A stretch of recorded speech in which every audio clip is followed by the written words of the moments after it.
Matthews gets on the hit from Zadorov and finished his hit. We're trying to see if there was another shift for Matthews after this, but Auston Matthews is out. The Toronto Maple Leafs placed their captain on injured reserve Friday, retroactive to November 11th, after a controversial sequence against the Boston Bruins left him with a lower body injury. The timeline? At least 1 week.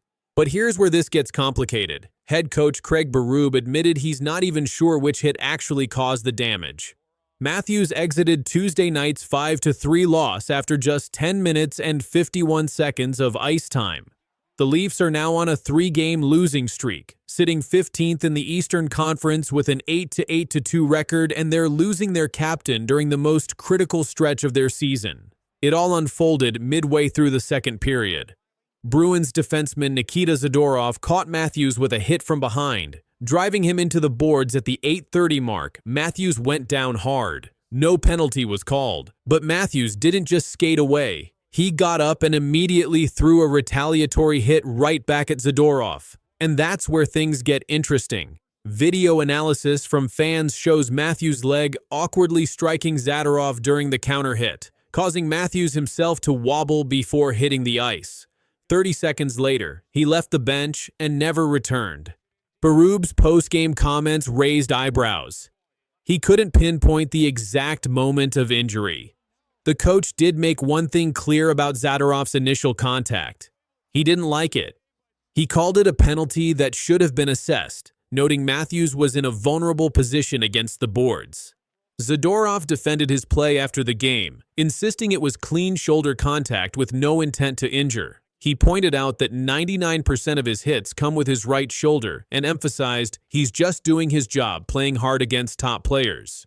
But this is the second straight game where Zadorov injured a Maple Leafs forward. He took out Scott Laughton just 2 games earlier. The timing couldn't be worse. Matthews entered this season completely healthy after dealing with upper body issues throughout the entire 2024-25 campaign. He even traveled to Munich, Germany last November, seeking treatment for lingering problems that limited him to just 33 goals in 67 games.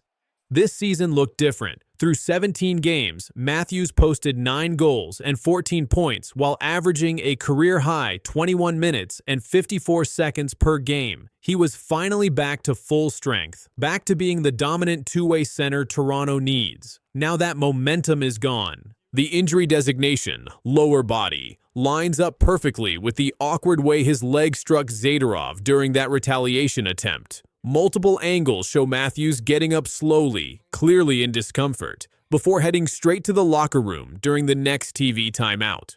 Berube offered a small glimmer of hope Thursday morning, suggesting Matthews could return sooner than a week if his recovery progresses quickly, but he also acknowledged it could stretch to the full 7 days. The uncertainty is killing this team right now. This isn't just about losing one player.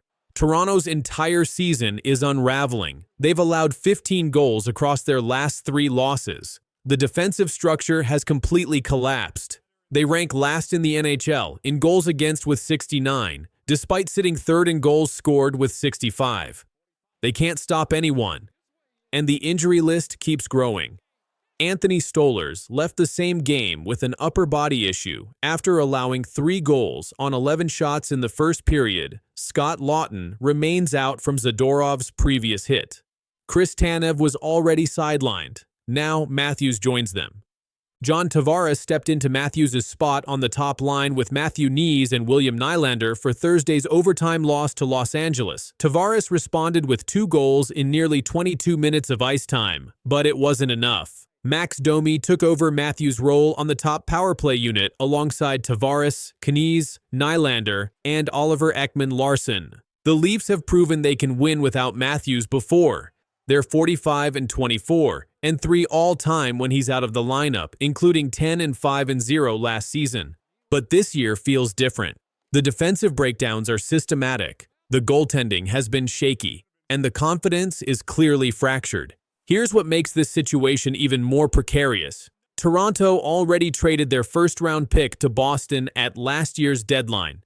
That pick has top 5 protection, meaning if the Leafs somehow finish in the bottom 5, they keep it. Some fans are already floating tank scenarios given how poorly this roster is performing. Matthews carries a $13.25 million cap hit through the 2027 to 2028 season.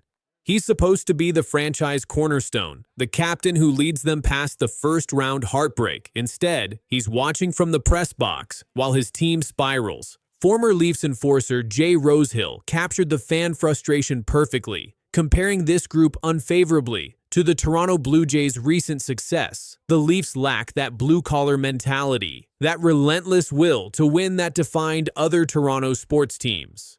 They're talented, but something fundamental is missing. Matthews will be reevaluated over the next few days. The earliest return would be sometime next week if everything goes perfectly.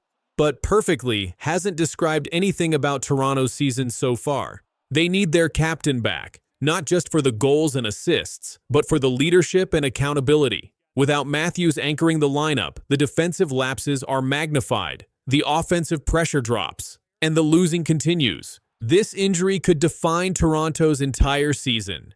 Either they find a way to survive this stretch and come out stronger, or this becomes the moment everything fell apart. Right now, the latter looks far more likely.